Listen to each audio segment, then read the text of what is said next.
you wherever in the world you are. Welcome to the Health Zone Show with Mícheál Ó Mathúna, where with each episode I explore interesting health and well-being topics with a thought-provoking guest.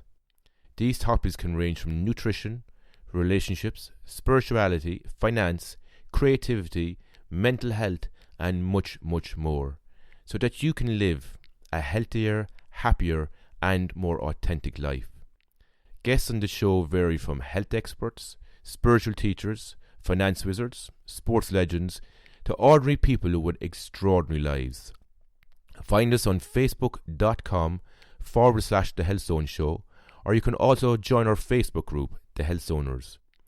We're also on Twitter, Instagram, Pinterest under The Health Zone.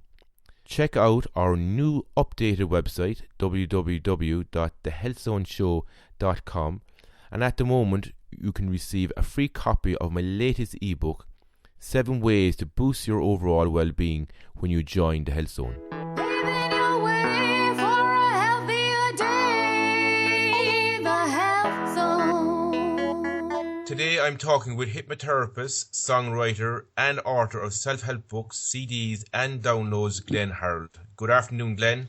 Hello, Mícheál. How are you doing today? I'm all good. That's great. So, Glenn, tell me about your earlier life. What was it like back then?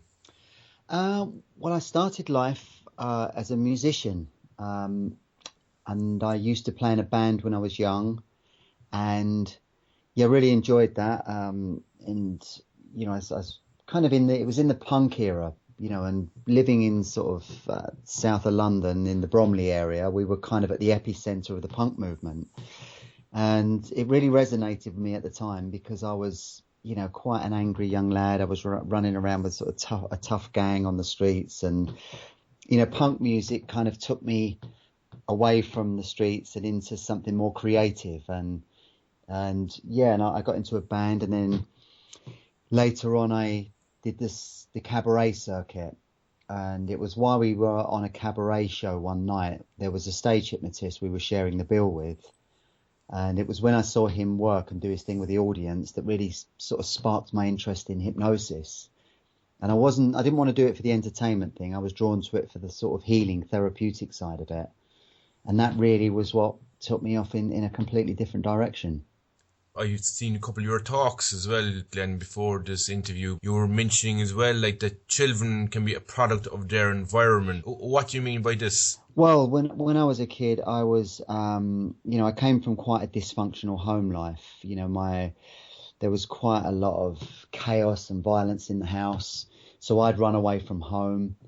And, when from the age of 12, I was sleeping rough at times, and so I kind of grew up with a very, in a very chaotic environment. And I was a classic case of being a product of my environment. When I was out, I was mixing with other kids who came from the same kind of dysfunctional backgrounds. I mean, the only difference was I grew up, my dad was a successful businessman, but he was never at home. So we lived in quite a good area, whereas the kids I was knocking around with came from like the rougher sort of council estates.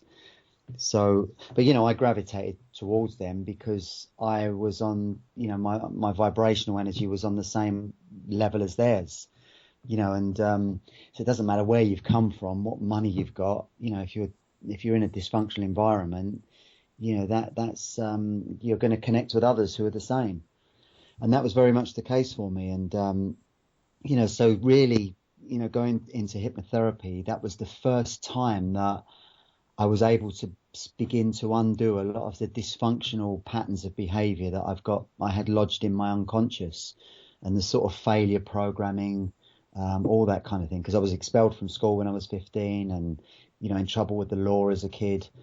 I had a lot of negativity going around in my head and a lot of lack of self-belief. And, hypnotherapy was the key to getting me out of all that and changing those patterns of behavior. You mentioned there, Glenn, as well in regard to vibrational energy, but what do you mean by this?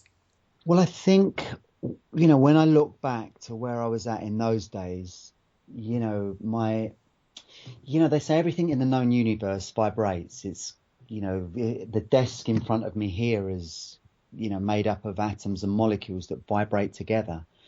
So, and we're all made of, vibrational energy. We've got energy fields around us. The shamans in South America say we have a luminous energy field which holds imprints, and, so we're made up of energy and light, and, we're 75% water. So at a certain level, you vibrate at a certain level. And back in those days, I was vibrating at a very low level. It was all drink, it was drugs, it was, hanging around. It was negativity. There was a lot of negativity in my life. So my vibrational energy back then was very low. And, nowadays, it couldn't be more opposite, because I haven't smoked for 25 years. I very, very rarely drink. I eat vegan food, organic food. I exercise 4 times a week. And because of all of those things, my vibrational energy is completely different to how it was back then. And you actually perceive life in a different way, and, you see things in a different way when you have a higher vibration. And it's not that you're better or anything like that. You just have a different understanding and a different worldview of life, and you see things differently. So I couldn't have gone from a darker place back then to a lighter place nowadays. And it's kind of reflective in my life. Everything that happens in my life tends to be good. I tend to meet the right people at the right time. Whereas back in the day, it was always the wrong people at the wrong time, and misfortune and those kind of things.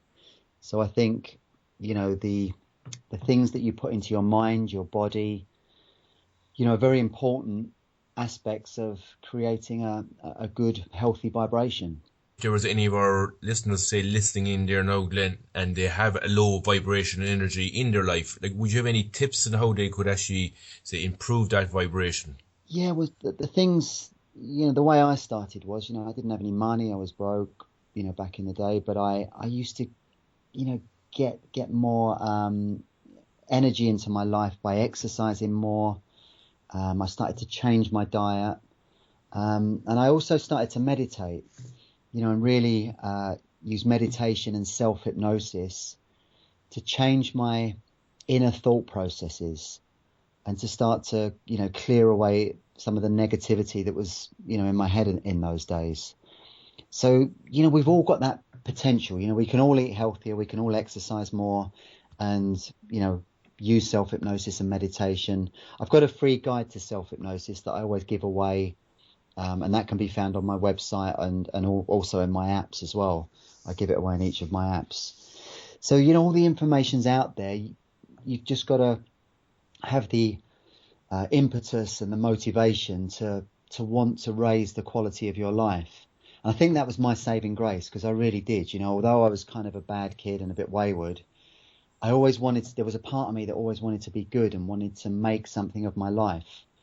And that was the bit that kind of pulled me out of a lot of those difficult situations, and, slowly and surely, transformed my life. What attracted you into the area of hypnosis then, Glenn?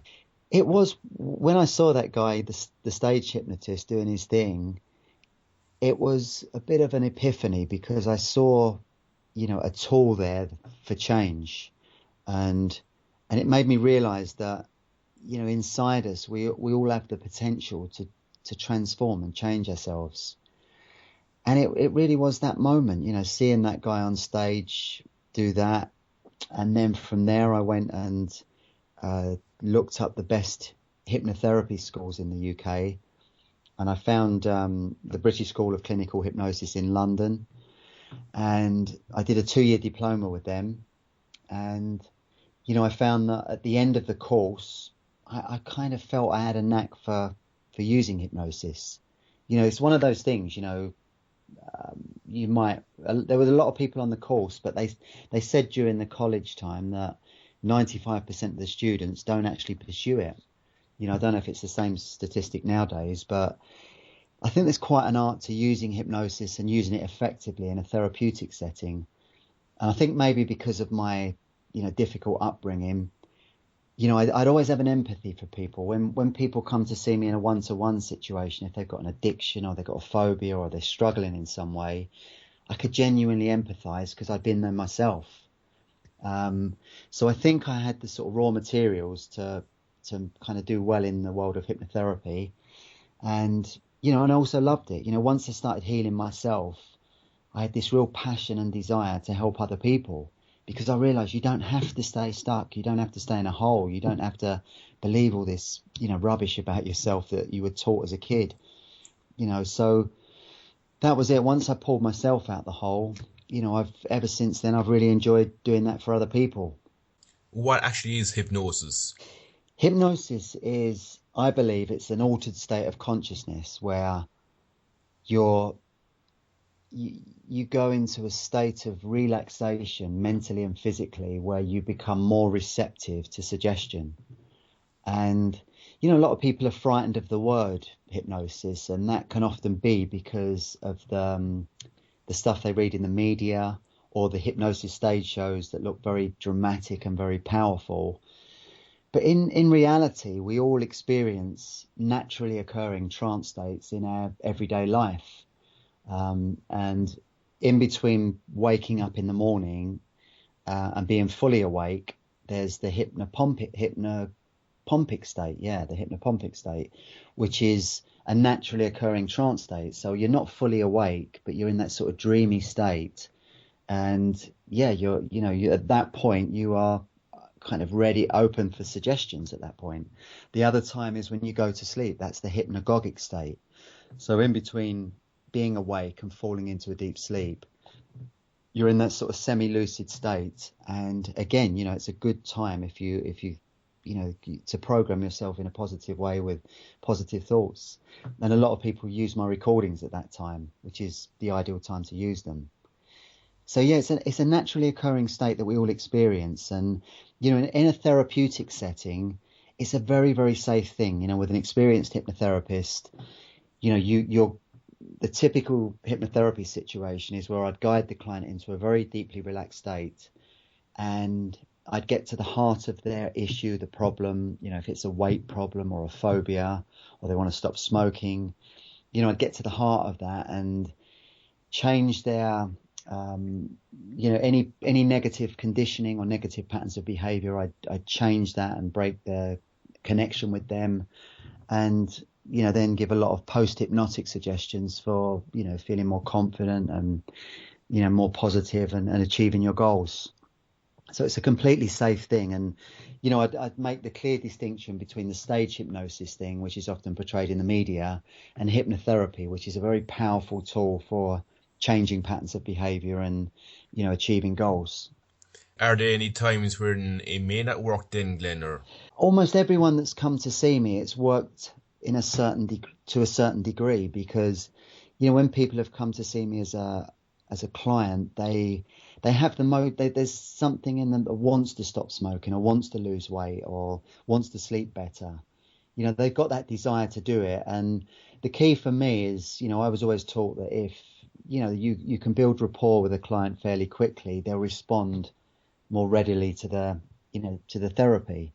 So that was always my challenge as a hypnotherapist. Whoever walked in the door, understand their worldview, where they're coming from, how they take in information, build a good rapport with them so they feel comfortable with you.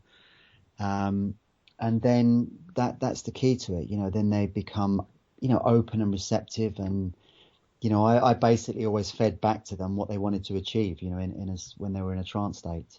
I know a lot of people use hypnotherapy as a way to quit smoking. It's probably down to the individual themselves whether or not that positive outcome is maintained. Well, it is. I mean, you've got to have the motivation to want to do it in the first place. If that's not there, the best hypnotherapist in the world is not going to stop you smoking. If you're just there because your wife sent you, or you don't have the right motivation, it's probably not going to work. And a good example of that is a number of years ago, I saw a client who had a dental phobia.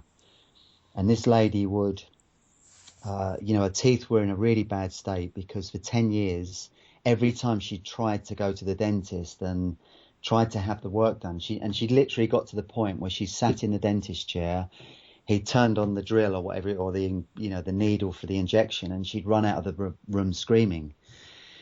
But she was in a desperate state because her teeth were in desperate need of work. So she came to see me, and she really wanted to get over this fear.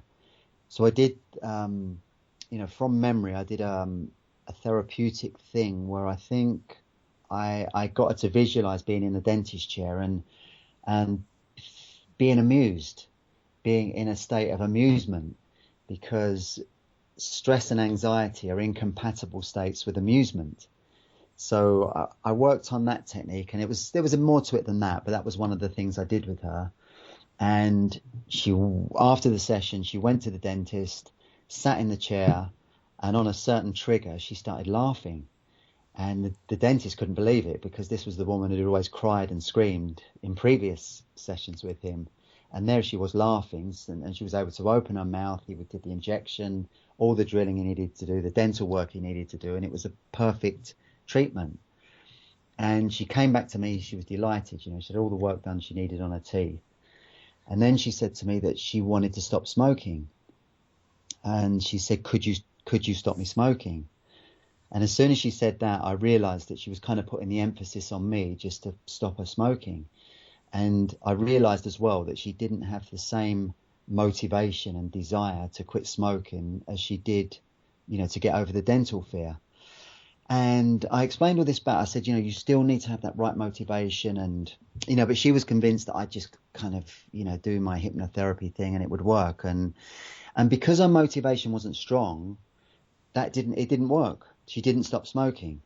So that was a classic example of, a good subject for hypnosis who, it worked perfectly in one area with the dental phobia, but it didn't work for the smoking thing. And that demonstrates how important it is to have the right motivation when you go into these sessions. So yeah, that was I learned a lot from that.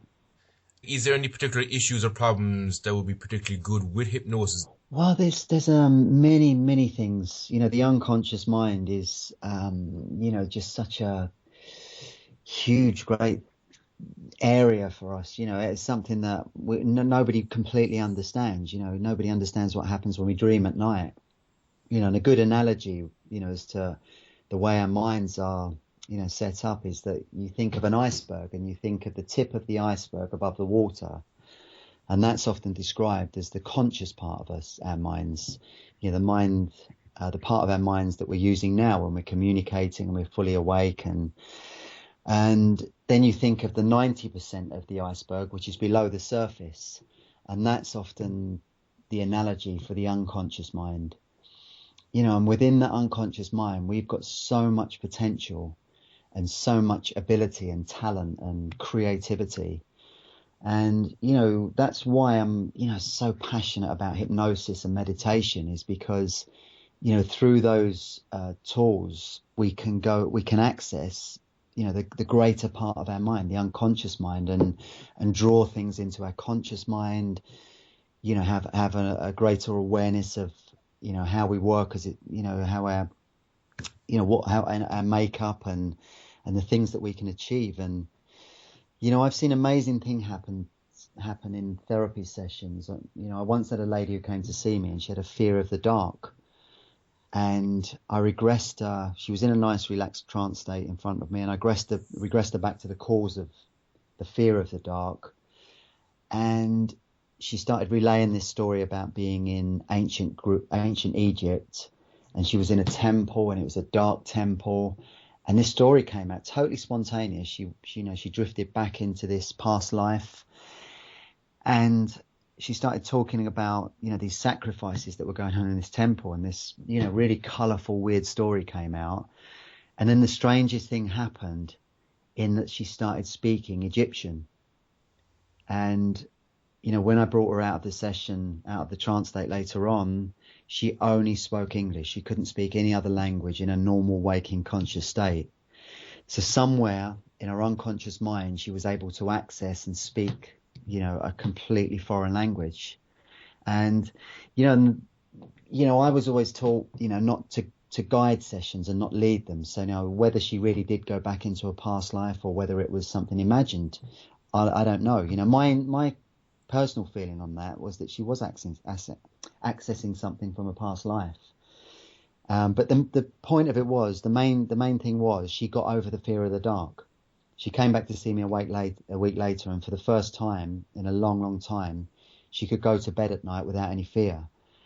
So, however you get to the heart of the problem and you get over it as a therapist, it's not always that important. The key is, that she came out of it at the end of it with with the fear completely gone. And kind of, her mind did the trick anyway. It was her mind that sort of healed her of this phobia, and however we got to that, however colourful, weird, wonderful ways we got to it, that wasn't so important as the fact that she was able to do the, heal herself through my sort of guided hypnosis session. So yeah, it always never ceases to amaze me what we're capable of. And Glenn, why do you think hypnosis is so effective in helping people with their problems?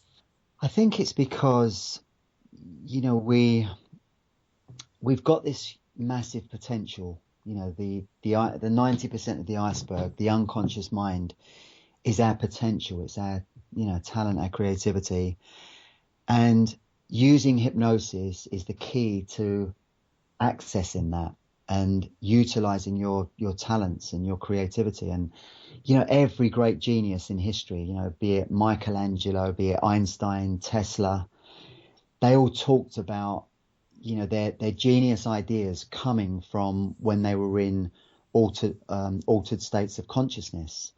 So in other words, in hypnotic trance states, all of their great ideas came at those times. Another great example of that is Paul McCartney. He wrote Yesterday. He woke up in the morning from a sleep, and the song Yesterday was fully formed in his head. And he then went to the piano or the guitar and got the song down, got the chords down, and he was convinced it was somebody else's song because it came to him so easily. And he asked the guys in the studio, and they said, "No, we've never heard it. This is your song." And that's one of the greatest songs ever written, and it came to him when he was in a trance state. And you hear of that many times, that these genius ideas stem from our unconscious minds, and the trap that we often fall into is to overthink stuff, to overcomplicate stuff, and when really the best thing you can do in your day, your waking day, especially if you're having a busy time and you're getting a bit stressed and things are a bit full on, is to take 20 minutes out in the middle of your day, be it your lunch hour or whatever it is, and just switch off your conscious mind and go into that deeply relaxed state, and you can either just be in a state of stillness and presence and, get very, very centered and not think about anything and just allow your mind to recharge. Or you can, use that time, get into that relaxed state and, use it for positive affirmations or goal setting. But, that's one of the best things you can do in the middle of the day, especially in this fast and furious world we live in. That is something that, I recommend to everyone. And is there a way a person could actually induce that state in, Glenn? Yeah, certainly. I mean, as I said earlier, I've got a guide to self-hypnosis, which I give out, is on my website. And, that can be found easily enough by, searching my name. And all of my apps and all of my MP3s that I sell and distribute, I've got it in there. And it's basically just a guide to talk you through the steps of going into a relaxed state of hypnosis. And sometimes people can get a bit hung up on that. When you first try it, if you've never done anything like that before, it can sometimes feel like you're just sitting there with your eyes shut and nothing's happening. But just, one of those things, the more you do it, the better you'll get at it. And I find now, I can switch my eyes off pretty much any time and go into a really deeply relaxed state and switch, zone out from the outside world. I find it quite easy to do that now. But, it has taken, because I've been doing it for 20 years, it's something that I've got, better at. But so if you've never done it before, the key to it is just to close your eyes and just clear away any conscious thoughts, anything that drifts into your mind.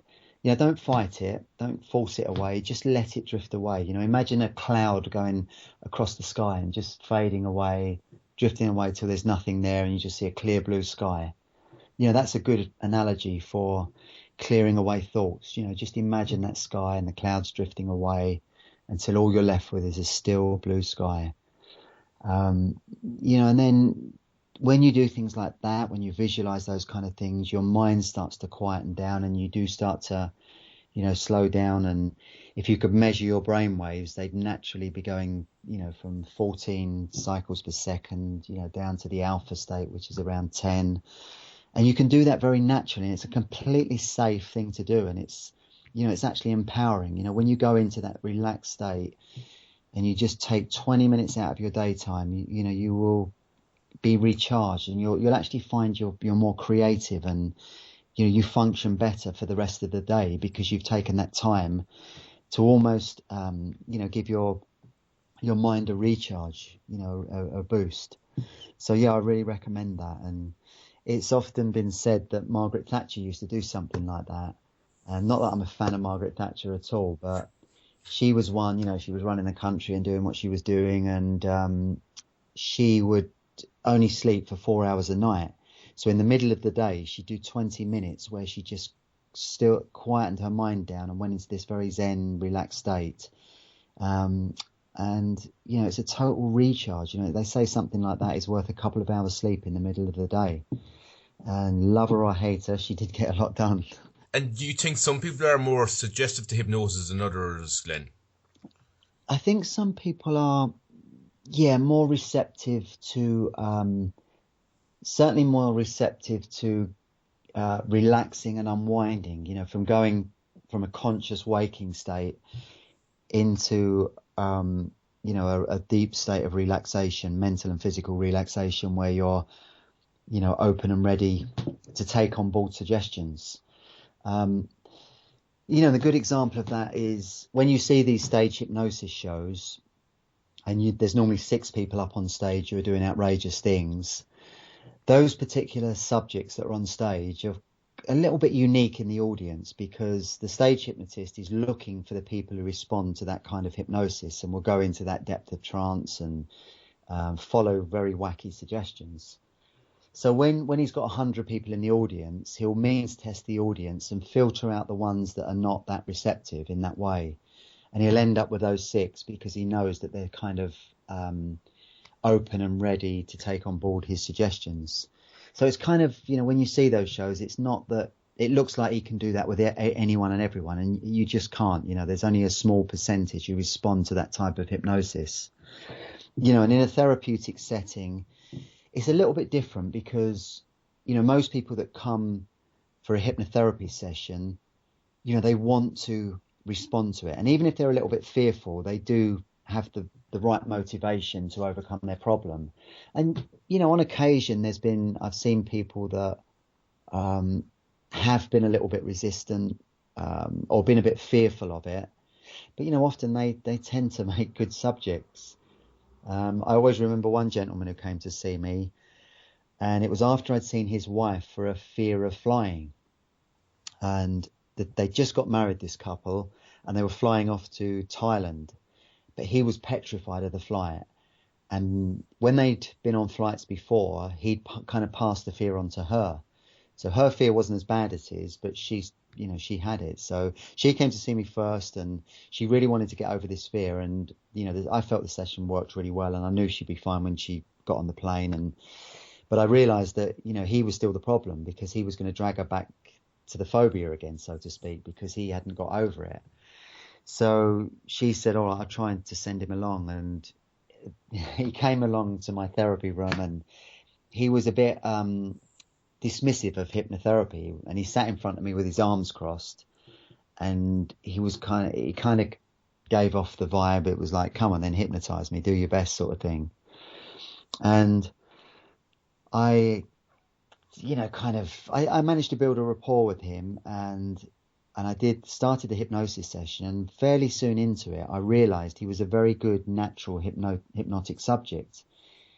And after 20 minutes, he was responding to every suggestion I was giving him, and it worked really well, and it was quite early on in my career. So I was quite surprised how this guy turned from being, a total skeptic and resistant into a very good subject.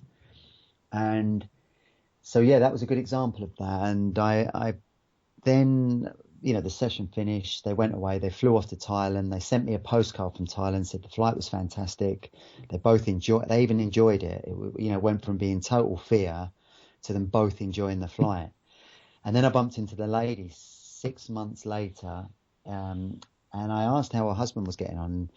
And she said to me, well, you're not going to believe it, but he's actually taken up bungee jumping and hang gliding.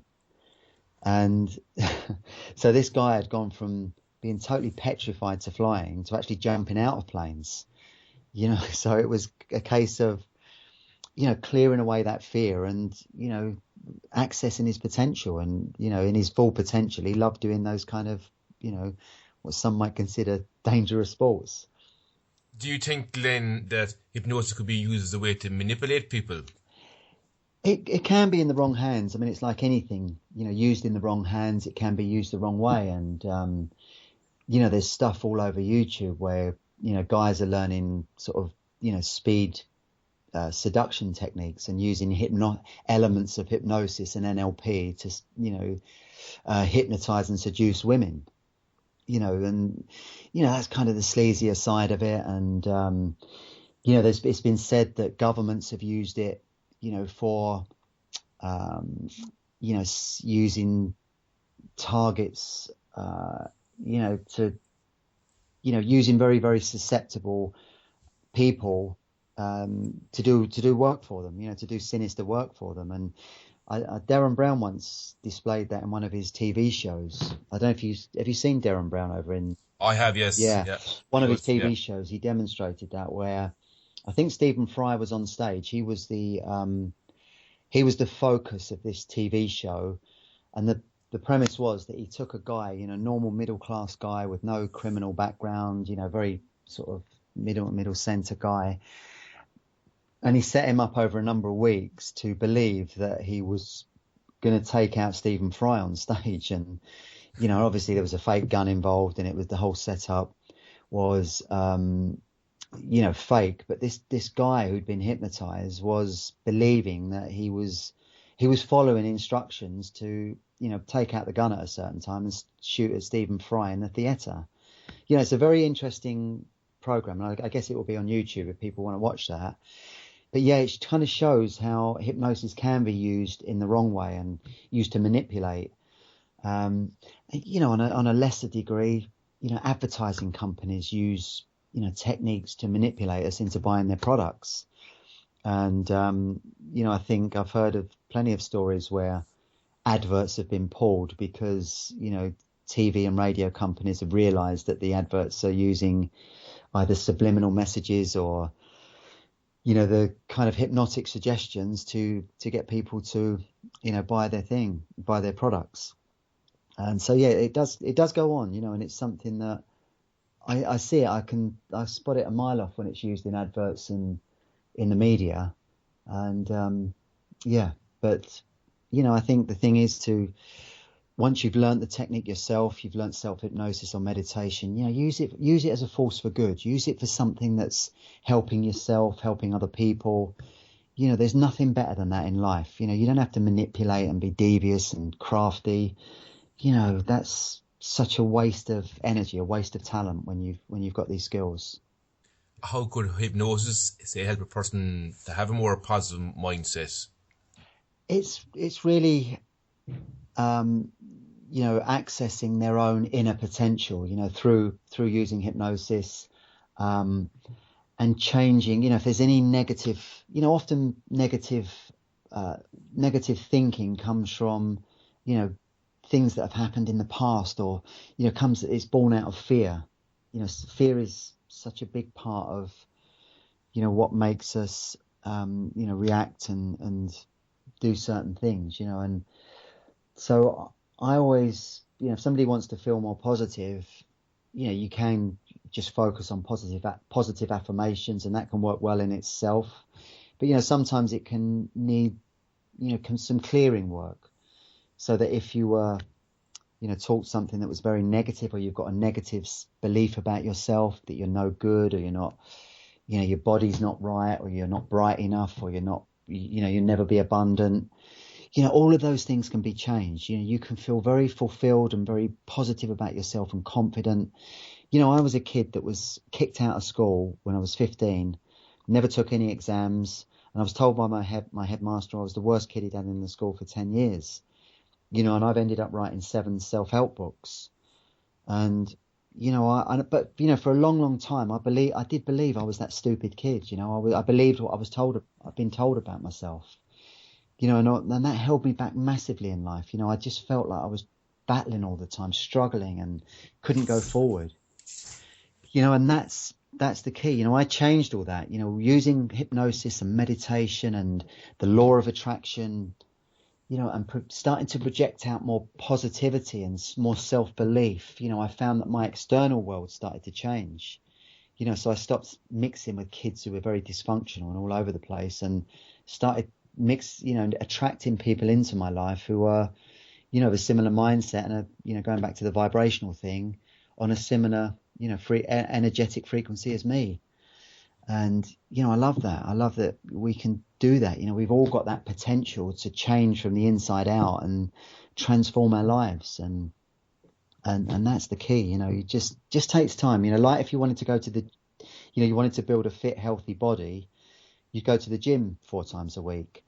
And if you want to do the same with your mind and develop a positive mindset and, feel confident and strong, it's the same process. You've got to give it a little bit of time and focus and energy, and, practice makes perfect. And could you give our listeners, say, some basic tips on how to do self-hypnosis, Glenn? Yeah. So if it's something you've never done before, the best way to start is just to, find yourself in a nice quiet place where there's no phone's going to ring, you're not going to be interrupted.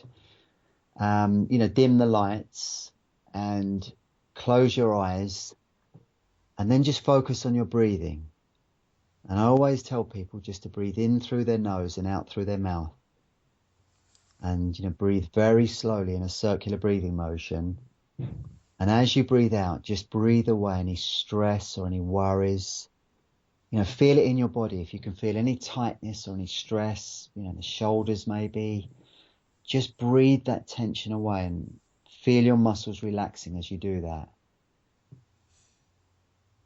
Start with that. So just carry on with that. So you're just relaxing your mind, you're relaxing your body, you're clearing away any unwanted thoughts.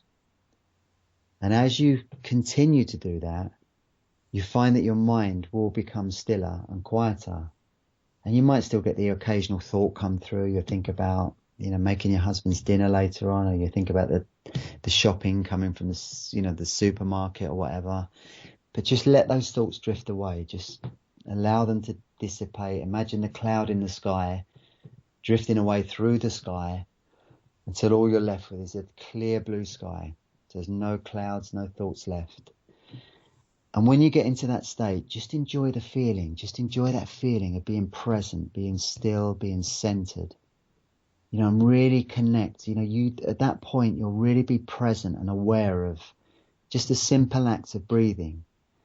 Just breathing in pure fresh air, drawing it deeply into your lungs, and then breathing out any tension, any stress.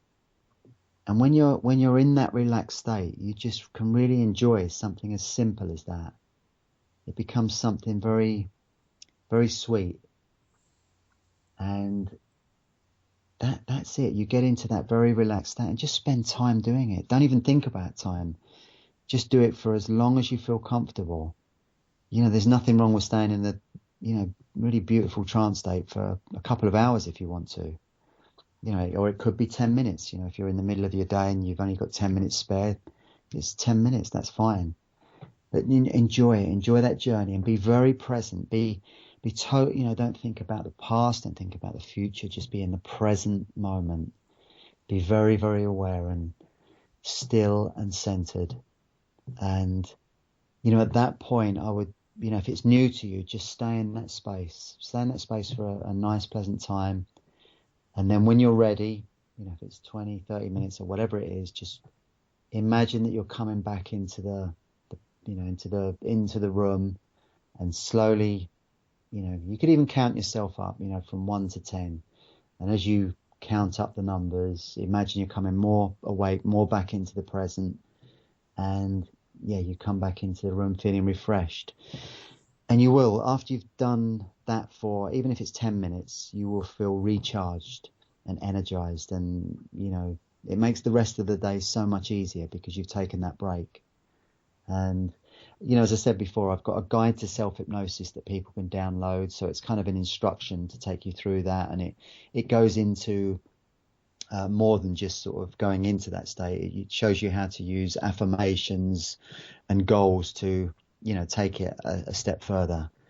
So it's something that anyone and everyone can do that. I know you mentioned earlier about phobias. Do you think people are born with phobias or are they learned? They're always learned patterns of behavior. Babies, it's been proven time and time again, babies don't have any fear. Before they've had the conditioning laid on them, they have no fear of anything. So they're always learned patterns of behavior. And, the most common one of all is still arachnophobia. And, that's kind of an irrational phobia in that, a tiny little spider, certainly in this country, has never harmed anyone. So it's just the look of them that people don't like. And that's always a learned pattern of behavior. It can be a primary incident where, a seeding incident where you're as a kid, you saw a spider or maybe it crawled across your hand or crawled across the floor, and the sight of it was something about it that frightened you. And or it can be a secondary incident where your mother screamed because she saw a spider. So you learnt to associate the fear of spiders through your mother screaming at a spider. And but it's, again, it's a very easy one to get out of, and I think with phobias, it's something that, whatever your phobia is, you can always get over it, because just as you learnt to have that phobia and that fear, you can unlearn it. It's really that simple. And through a series of techniques and steps under hypnosis, you can, break free of that pattern of behavior. And, as well, it's important to point out that people, fear of spiders is really common. There's loads of people who've got that. But, I've seen people with a fear of balloons, a fear of clowns, a fear of, really weird, obscure fears. And, every time I've hypnotized someone with one of those more obscure fears, it always relates back to when they were a young kid and something happened to them, and, that memory then anchors itself in their unconscious mind. And often years later, they'd forgotten about that original incident, but the anxiety response is still there. So when they're faced with the thing that they were initially frightened of, it throws up this, abreaction and fearful response. And often they don't know where it's come from. Quite a common one is emetophobia, which is a fear of being sick. And, I saw quite a lot of people for that. And that often stemmed from kids in school, seeing another kid being sick or being sick yourself, or, it's incredible the things we pick up as a kid, the conditioning that happens when we're a child and how it impacts us in later life. But, the most important thing to remember is that all of these things can be changed and you don't have to live with them. There are tools, there are therapists out there that can help you with these things. So, that's the thing. Look for help if you're struggling with anything like that. I actually have a good friend who is a balloon artist, and he actually has a friend who's a massive phobia of balloons, and this is actually affecting their relationship. Is there any way she could overcome her phobia of balloons? Yeah, definitely. I saw it was a client a number of years ago, and it was for a magazine. It was for Closer magazine, and I saw 4 celebrities for different phobias and issues, and one of them had a fear of balloons. And this lady, she was actually a model, a very beautiful girl, and she was really frustrated that she had this fear of balloons, because it used to frustrate her, because she was, her career was going fantastically well, and and she kind of, it almost felt like she was very down on herself because she couldn't understand it.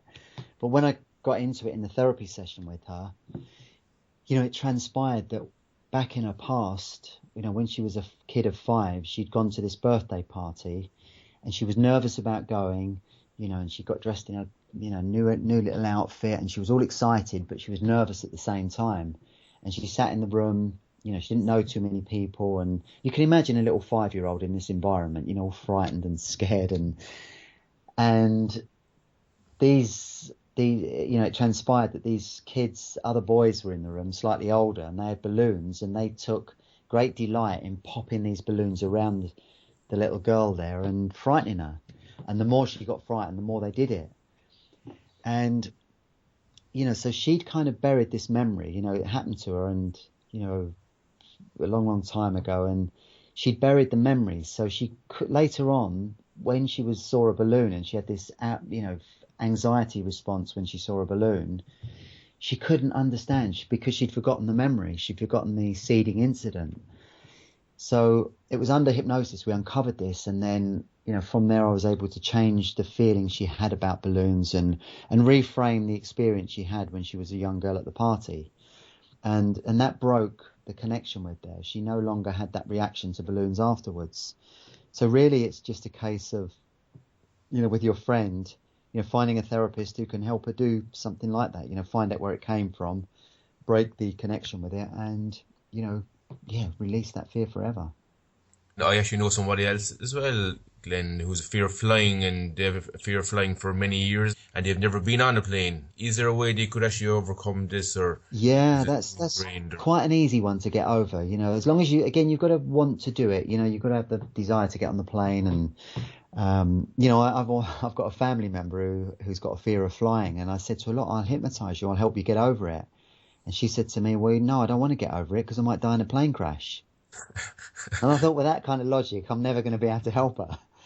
And so she doesn't really want to get over the fear. She's happy to hang on to it. And sometimes you just got to say, yeah, okay, I'll leave you with that one, But yeah, so if you do want to do it, I've actually got a recording called Overcome the Fear of Flying, and that's on the App Store. It's it can be downloaded on Amazon, or it's on a CD format.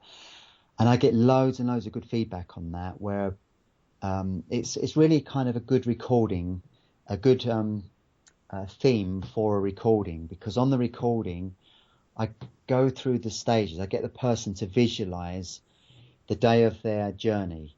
So waking up in the morning and, feeling good in themselves, feeling positive about flying. And then, we go through the steps of going to the airport, being in the departure lounge, boarding the plane, sitting on the plane, but all through it, feeling really positive, feeling good about this, where you're going to get a chance to travel and do something fantastic.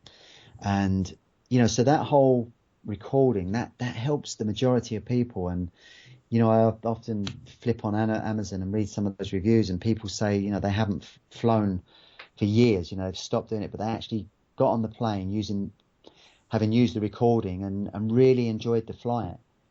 So you can have a chronic fear of flying, but it's one that, you can completely get over and, feel good about, enjoy the flight. So, yeah, that's one you can either go to see a therapist, a hypnotherapist, and work one-to-one with them.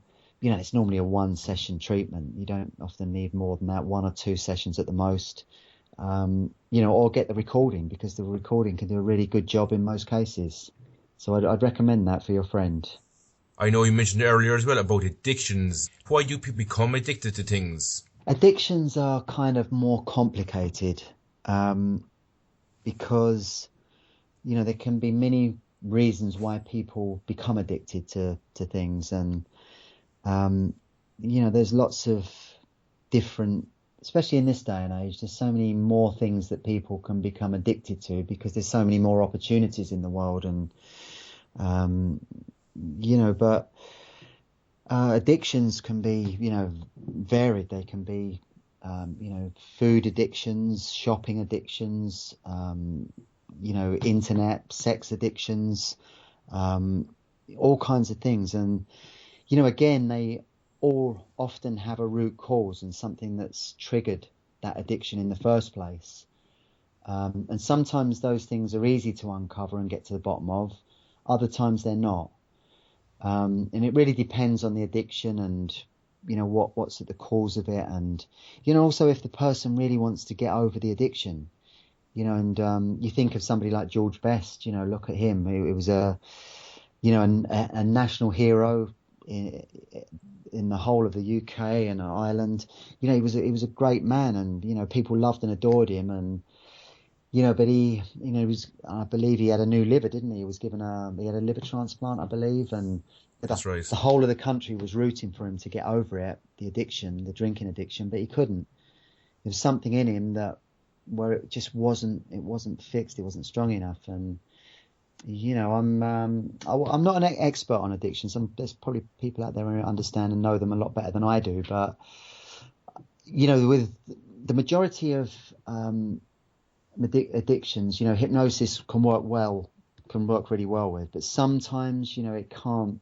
There are things like, alcohol addiction is particularly tough to get over.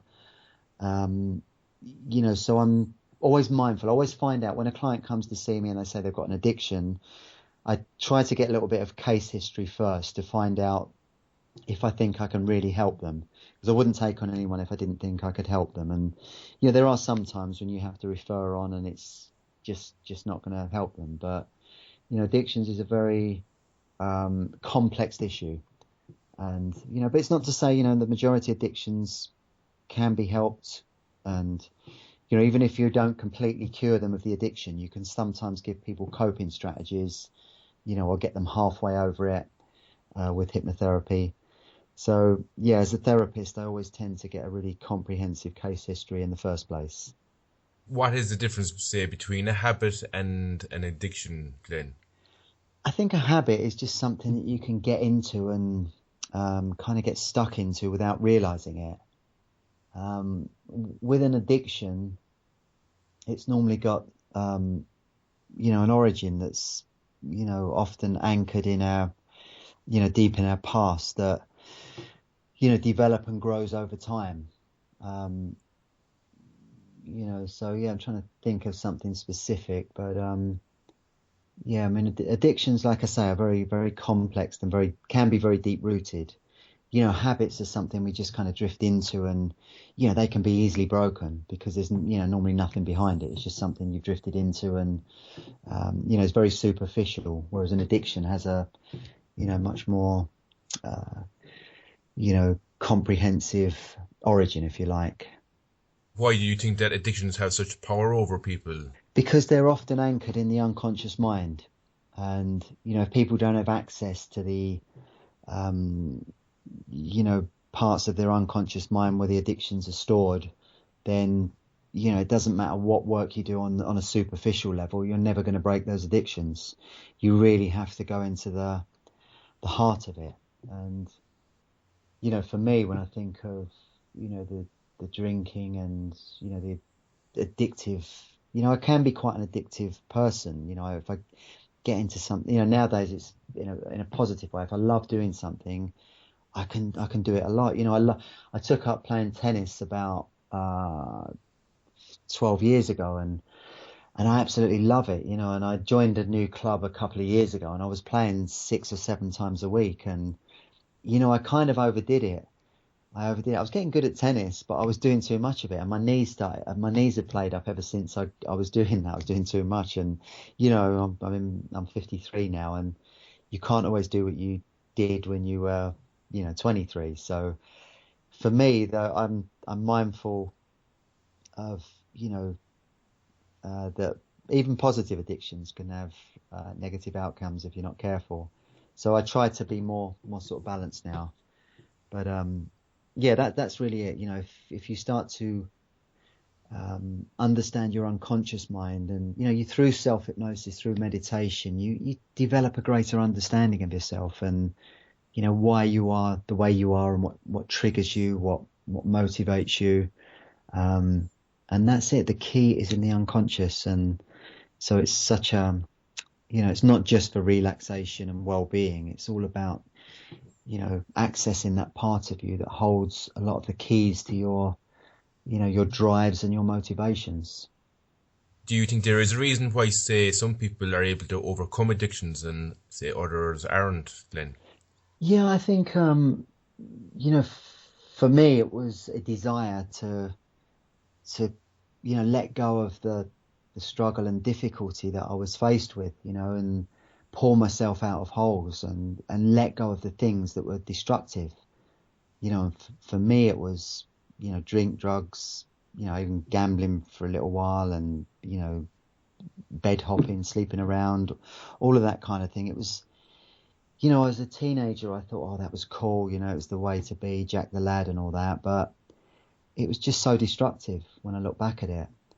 And, so once I started to have a bit of consciousness and a bit of understanding of that, and, I wasn't running on my ego, I wasn't letting my ego control me. I started to realize that, there's a different world out there. You can live a life of, you know, grace and kindness and compassion and, towards yourself and towards other people that's so much more fulfilling.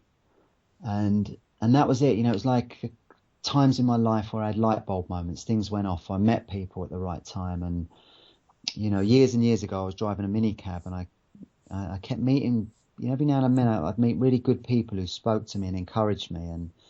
And, that was often for me, it was that, I took on board, when I heard positive things, they came my way, I listened to them, and it was those things that pulled me out of it. And, for everyone listening, wherever you feel stuck or you're struggling, know that you've got to understand you deserve better. You deserve a better life. You don't have to stay stuck in addictive patterns of behavior or fear or anxiety. You don't have to stay stuck in those things. And there are ways out of that. There are ways out. And sometimes it takes time.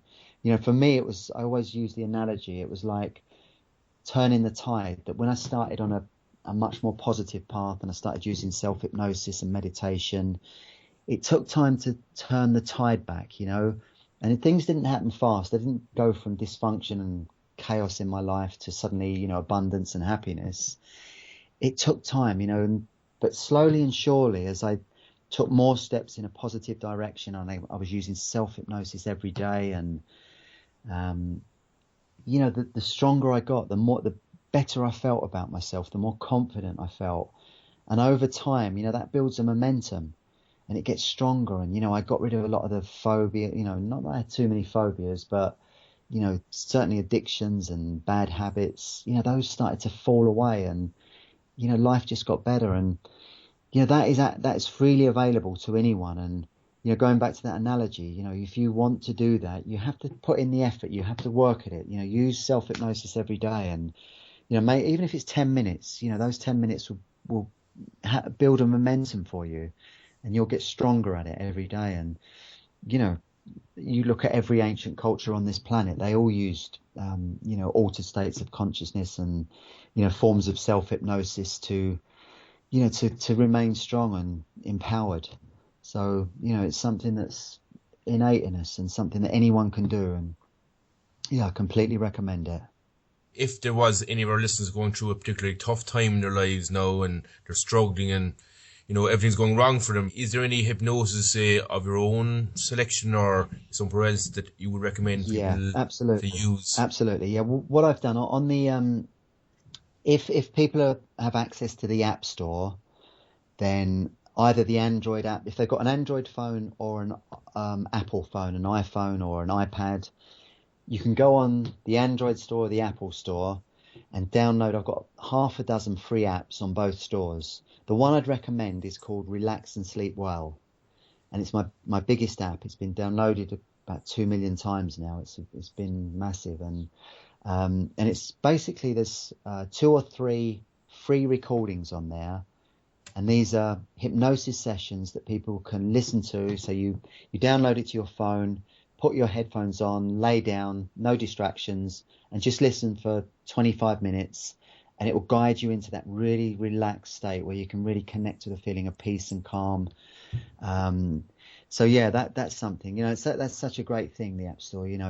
I've been able to, get my recordings out there, and they've gone all over the world, and, that's fantastic.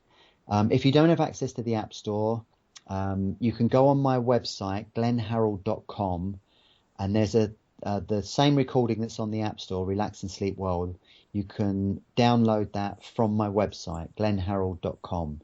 And that's that 25-minute recording that will take you into a really lovely, relaxed state and, help you to recharge your batteries. And also within the app, there's the free guide to self-hypnosis. That's great, Glenn. Thanks so much. You're welcome. Nice to speak to you. Cheers. The health zone. Ah, the health zone.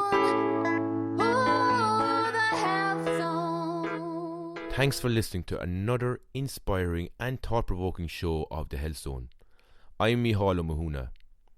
Just to remind you, you can find us on facebook.com/The Health Zone Show, or you can join our Facebook group, The Health Zoners.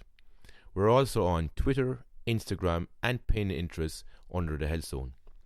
To gain further invaluable resources on health and well-being, go to our website www.thehealthzoneshow.com. When you're on there, join The Health Zone and you'll receive a free copy of my latest ebook, 7 Ways to Boost Your Overall Well-Being. Finally, I would love to hear any feedback you may have on the show, and even if there are any particular guests or topics which you're interested in, please email me on tunein@thehealthzoneshow.com.